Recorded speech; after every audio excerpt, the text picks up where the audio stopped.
हम अनुच्छेद 12 से स्टार्ट करें तो क्या होता है, इसके बारे में आपको थोड़ा जानकारी रखना है। जैसे अनुच्छेद 12, इसमें क्या लिखा है? राज्य की परिभाषा। मेरी समझ में नहीं आई, राज्य क्या होता है?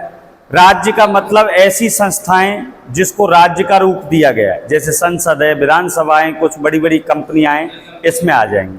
आर्टिकल 13 क्या कहता है? अनुच्छेद 13 कहता है न्यायिक पुनरावलोकन। ये जो थ्योरी है ये हमने कहां से लिए? अमेरिका से। 13 कहां से लिए? अमेरिका से। अनुच्छेद 14 याद रखना है, विधि के समक्ष समानता। विधि का मतलब होता है कानून। कानून के आगे प्रत्येक व्यक्ति समान है। हर अनुच्छेद में ध्यान रखना, कुछ ना कुछ अपवाद हैं। आप ये मत कहना कि साहब राज्यपाल और राष्ट्रपति कैसे अलग हैं। भाई आर्टिकल 361 के तहत राष्ट्रपति और राज्यपाल को अलग पावर दी गई है, तो इसलिए 360 का सीधा सीधा मतलब अनुच्छेद 14 का सीधा सीधा मतलब है विधि के समान समानता।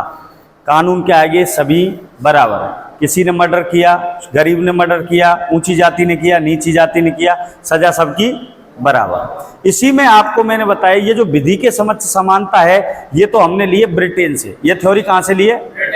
विधि का समान संरक्षण, ये थ्योरी लिए हमने अमेरिका। ये सकारात्मक थ्योरी है, ये सकारात्मक थ्योरी है। हालांकि भेदभाव प्रारंभ करती है। देखो अनुच्छेद 14 में दो बातें, विधि के समक्ष समानता और विधि का समान संरक्षण, दो अलग अलग बात है। ये जो थ्योरी ली है वो तो ली है ब्रिटेन से, और ये जो थ्योरी ली है वो ठीक है। विधि का समान संरक्षण का मतलब क्या है? समान संरक्षण का मतलब ये है कि समान के साथ समान और असमान के साथ असमान व्यवहार करना। समान के साथ समान और असमान के साथ असमान व्यवहार करना। अब जैसे साहब मान लो कोई व्यक्ति गेहूं बांट रहा है, एक उसमें अंधा लेने आया है, एक विकलांग लेने आया है, एक युवक आया, एक बुढ़िया आई है। आप बताइए, आप खुद कहोगे सबसे पहले अनाज किसको देना चाहिए? भाई अंधे को देना चाहिए। ये कहता है, ये तो कहता है विधि के समान संरक्षण वो की भेदभाव, और विधि के समक्ष समानता का मतलब है कानून के आगे सभी समान है। आर्टिकल 15 आपको बताया था, मूल, वंश, धर्म, जाति, लिंग, जन्म स्थान के आधार पर सार्वजनिक होटल हो, स्कूल हो, तालाब हो, पोखर हो, किसी पर भेदभाव नहीं किया जाएगा। सीधी सी बात है। अनुच्छेद 16 लोक नियोजन में अवसर की। लोक नियोजन का मतलब होता है सरकारी नौकरी पदों पर किसी भी प्रकार की भेदभाव नहीं किया जाएगा। इसमें भी आरक्षण की व्यवस्था है कि नहीं? 27% ओबीसी को, मंडल आयोग आया, फिर उसमें भी क्रीमी लेयर आया। क्या होता है सारी चीजें मैं आपको खोल खोल के बता चुका हूं। अच्छा, फिर 17 अस्पृश्यता का अंत, छुआछूत का अंत। संविधान ने क्लियर लिखा है कि हम किसी का भी किसी जाति, अगड़ी पिछड़ी जाति से भेदभाव नहीं करेंगे। अगर ऐसा कोई पाया जाता है, इसका एक कानून बनाया सन 1955 में। उस कानून के तहत अगर कोई व्यक्ति छुआछूत करता है तो उसकी सजा है करीब 6 माह तो सजा है, और 500 रुपये अर्थदंड है। ये भी है सरकार ने। फिर मैंने बताया 18 उपाधियों का।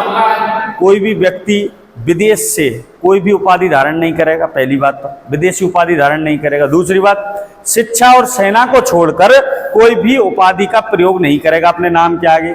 जैसे सेना में जैसे गवर्नर है और कर्नल है, सूबेदार है, ये तो ठीक है, सेना में मिलते हैं। शिक्षा में पद्मश्री, पद्म विभूषण, पद्म भूषण, ये उपाधि अपने आगे धारण कर सकता है। सबसे महत्वपूर्ण इसमें आ जाता है अनुच्छेद 19। अनुच्छेद 19 में 6 प्रकार की स्वतंत्रता दी गई है। कितनी प्रकार की? 6 प्रकार की स्वतंत्रता दी है। अच्छा, इनको 19 ऐसे करके लिखा है। 19(1) तो फिक्स रहेगा, ए आ जाएगा। 19(1) रहेगा, बी आ जाएगा। 19(1) रहेगा, सी आ जाएगा। 19(1) रहेगा, डी आ जाएगा। 19(1) रहेगा, ई आ जाएगा। 19(1) ही रहेगा, एफ आ जाएगा। 19(1) आएगा उसमें जी।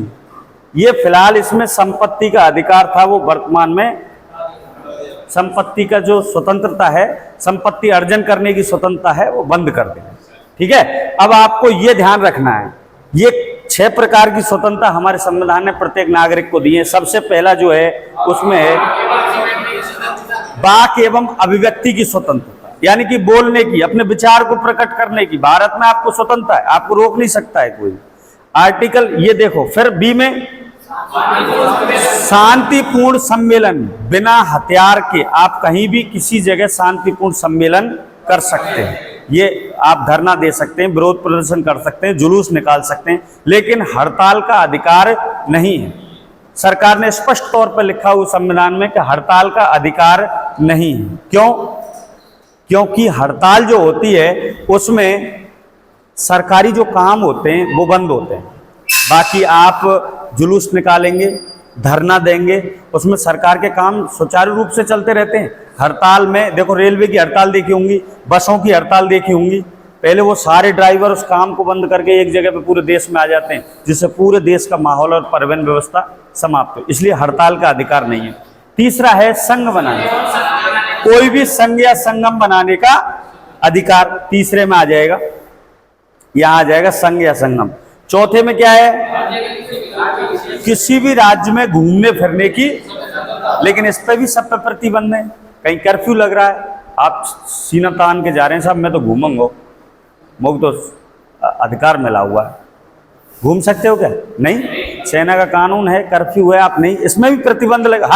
हर अधिकार में कहीं ना कहीं प्रतिबंध है। तो और 19E में क्या लिखा है? किसी भी भारत के राज्य क्षेत्र में निवास करने की पूरी स्वतंत्रता। और ये जो F है ये इस समय बंद कर दिया है, इसका मतलब है संपत्ति का अर्जन करने का। और ये है 19(1)G, इसका क्या मतलब है? अपनी भी कोई भी आजीविका कारोबार वृत्ति चुनने का अधिकार। आप कोई भी कोई रोजगार चुनो साहब, मर्जी है, तुम्हारी मर्जी है। नहीं, इतना यहां तक कोई दिक्कत? अच्छा,